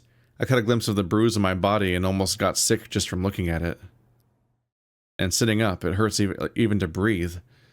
I don't know when I'll be able to sit upright without it aching again. Fucking asshole. You could have ended that in 2 seconds if you wanted to. He kind of did. Like, it kind of specifically ended it immediatly once he decided to. Why didn't he? I mean, he did. Maybe you have concussions. Why has it been weird for the whole month? Ever since that night in the gym? Whatever, I need to roll over and get some sleep. Or at least try to. My ears twitch. I hear my door creak open. I want to sit up and see who it is, but the massive purple patch in my abs makes that impossible, so I roll over instead. He keeps saying that something's wrong and something's weird, but it's like it's too vague of a thought. It's like a fourth wall author hint at the idea that Zander's missing something, but there aren't enough like actual tells in his observable life to indicate why he's reacting this way or not. Basically, to once the point Bruce tried to talk to him and he didn't like it and didn't want to communicate with him, and then they had a party where Bruce was just normal, and then the fight that's scheduled, and like there's not really new stimulus to be pushing that weirdness further. It's one of those things that like I don't quite know how to describe this, but it comes up in my own writing. Like there are certain things that when I write a character doing or saying, it's a tell to myself that I've made a mistake. Like if I have a character saying like what is that thing, or like why is it here? That's generally like a yellow flag to me to like re-examine what's going on, to be like, is this just me saying it to myself, kind of, and being like, am I not sure about it? And then also saying like, I feel like something is wrong. That's another tell that it's like, maybe I'm not understanding my story enough to like make that more clear. Yeah, you're not like landing on a specific thing that's bothering you. You just kind of repeat over and over again that exactly. That's happening. So those are little tells that I think people should really watch out for. Yeah. Because being like, I understand him being mad at the idea that Bruce doesn't have to try, but now he's tying that to things have been weird since that one time at the weights, and it's like, I don't think you would tie those together. I don't think those are related experiences. And like they might be both intended to be author in like written hints at Bruce's side of things, but I don't so the think, bigger especially thing someone that's like, been especially weird, someone like Zander, I don't think he would be even caring about, like he's not absorbed in other people's lives. He's like explicitly not. So why would, I don't think he would be lingering on that still and be like, wow, things have been weird between us since then. You know, us people that don't interact. And I mean, there was also the party that intervened as well. So that's like a more recent thing. Yeah. So I would assume that you would connect weird behavior to the party, which was more recent. And he was acting weird at the party too, because he was like trying to be nice to him. So what you would logically have them do is like, he's been weird to me since the party where he does this thing. Come to think of it, he was weird to me at the gym when he did this thing. And then, you start to think through it like that way. But it also would partly require something more concretely to happen both times. Yes. Because in both cases, not much really happened to progress their relationship or their conflict. So he doesn't have anything to latch on to refer to here. But this is the part in the story where he's supposedly meant to be reacting to the stuff that was set up, but then the setup didn't really do its job. Yeah, and this is the author tell that comes in to be like the band-aid over that, where it's like, I know my instinct for the story is that something weird is happening, but I didn't like show it, so I have to like say it here. And it's just a tell to yourself when you're writing to look out for something like that. Yeah. Or at least try to. Let's see what. Yeah. My ears twitch and I hear my door creak open. Blah blah blah. He's Big Bruce. Bruce is standing there, peeking inside my room. It's okay. So it's also a moment where he fucking summons him. Yes, every time. It's the recurring thing where he thinks about somebody right before they walk in, and at some point in another narrative, this would be like ESP foreshadowing that they actually legitimately sense people, which would be a cool way to write something if that was a power that existed. It's just somebody you establish that people subconsciously like think of somebody before they walk in, but then you stop pointing it out and you just have the narration reference a character right before they walk in. Each time would be funny, but that's here. It's not a thing. I don't think there's like magnets in his horns that detect dinosaurs. He just keeps happening to think of people the second before they walk into rooms, which feels strange. It is really weird. Bruce is standing there, peeking inside my room. Our eyes meet, and he looks surprised. The dinosaur hesitates, then opens the door and shuts it behind him. Hey. Cool. Cool. He looks around, feigning interest in the room. I've never been in here. Whoa. So this is where they put people I turn into meat.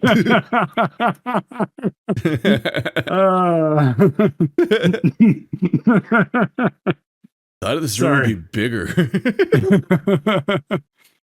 Ooh. How Bruce clears his throat and looks away awkwardly. How are you feeling? Get out. He sighs, and for a moment he looks like he's about to exit. Listen. This has to stop. You need to leave. This is my room. No, you need to go. You need to leave FANG. I don't know how much longer I can keep pulling my punches without someone noticing. If this keeps going on, you're going to get hurt. Bruce, my beloved Bruce. I promise you that you are already not pulling your punches enough. Like, Bruce has no in between. He's always like, I'm trying not to hit him for some reason. And then like immediately snaps him in half. Like with no in between. He does not like escalate the fight.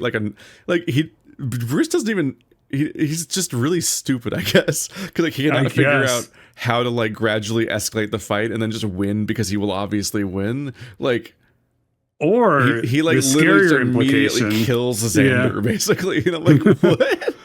The scarier implication is that even when he destroys Zander, he's still pulling punches. Yeah, but just like, I don't know. You were already fucking up Zander. Just punch Zander normally.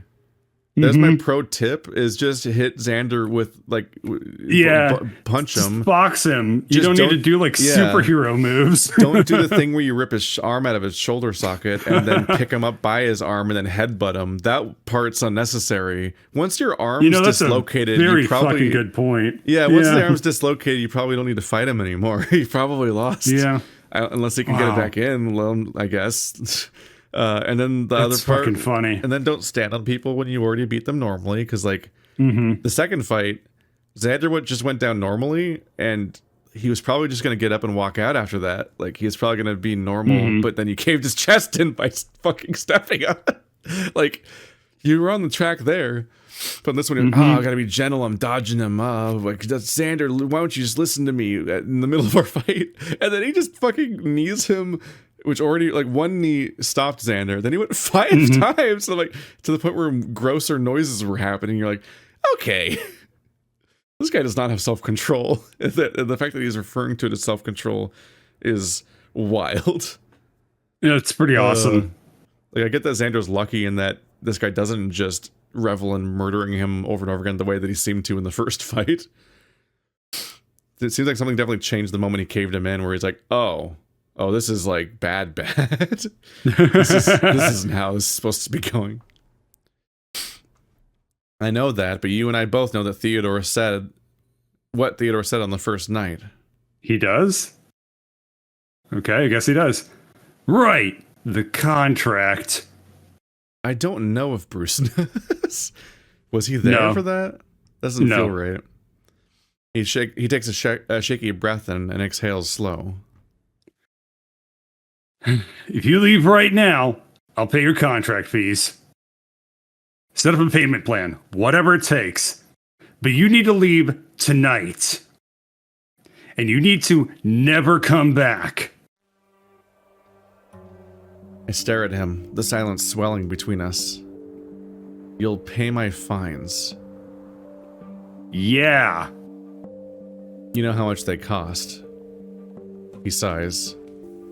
I know, it's a lot, but I can make it work.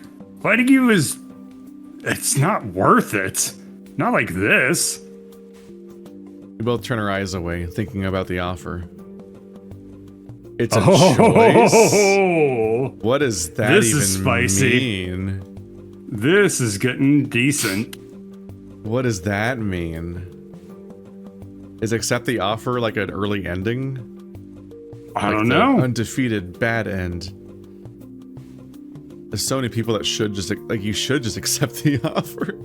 Does it go bad? Does something go wrong?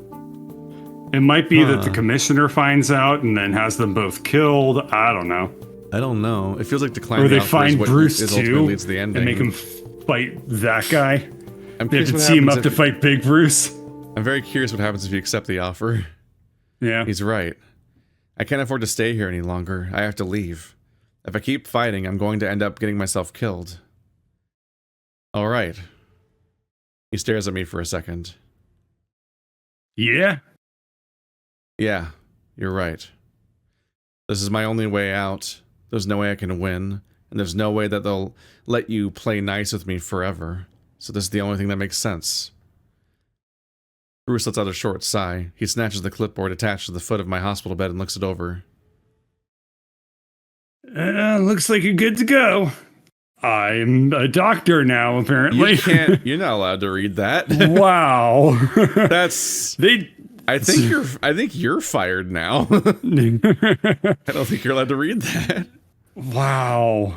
They just wanted to keep you overnight to let you cool down. Okay. Get up. We have to get moving. Maybe he's just lying. Yeah. You go to your room. Yeah, he probably is just lying, actually. He's just, like, putting on a show just to get him to get the fuck out. That's probably the right way to read it. Looks at his wrist like, well, look, it's a quarter past a hair. Like, You go to your room and get all your shit together. I'll meet you by the elevator, the same one you took to the fight tonight. You remember how to get there? A series of hallways is like a maze, but I'm pretty sure I know where I'm going. Yeah. Good. On your way to and from your room, do not look at anyone. Do not talk to anyone. If someone asks what you're doing, you keep walking. Got it? That is a way to look suspicious when you didn't before because you were just walking in a hallway. Sounds fine to me, but what I do with Redline, he's probably going to be sleeping. He's not. How do you know that? Bruce sighs. He's at the beach. I let him use my code so he doesn't catch flack from the boss. Is he drinking? Probably. Is that where he's been the past month? You think now is the best time to be asking questions? Security gets lax this time of night, but we don't have time to fuck around. Fine. This is it. This is my only opportunity. I'm finally getting out of here. No more Bruce. No more death matches. No more red death matches. Leave Redline alone.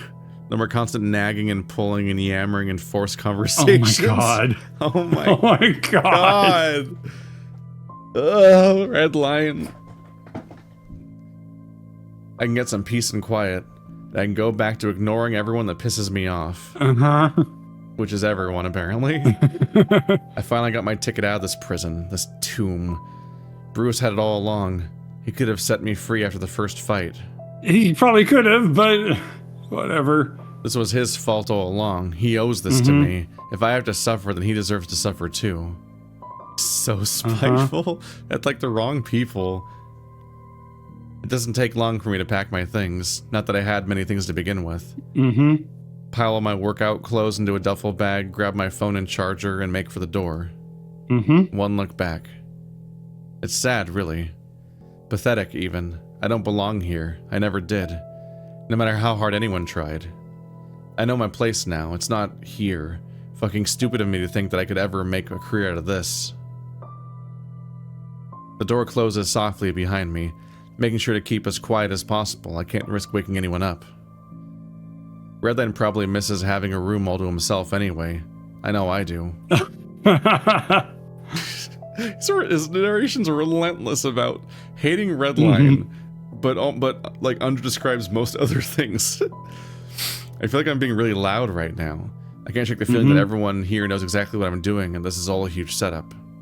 That sounds like something what Bruce would do, actually. Prick. Or maybe this is him being genuinely nice. Whatever, he's the reason I have to go through all this in the first place. He's not really. Yeah, this is his like toxic masculinity, like covering his judgment, but whatever. It's his brain. It's those wrinkles from all of his brain injuries. I have to meet him by the arena doors. I know the way there. They're right next to the immersion chamber. Oh. Just have to slip in quick and. Zian? I freeze. Bucky's in the hall behind me. Hi, Zander. You going somewhere? And we'll find out where next week. I'm just wondering if it's about to be over or not. Let's see. Maybe. Let's see. No, not exactly. Okay. Yeah. It's gonna be a bit. Cool. All right. All right. See you guys next time. Wow, what a... You know, it is interesting. As soon as we got out of the beach scene, the writing just went back to... Yeah. Like, really not being as pleasant. It's interesting. Yeah. So given the time skip, that would be like a nice modular time to do the next build. I can imagine like you ending the current, like that particular update on like sad Redline and all that other stuff going on, and then be like, all right, time for the next arc. See you next month or whatever, and that might be written with a different mood and context, and I don't know. It's strange. It's a strange story sometimes. But we'll see how it plays out.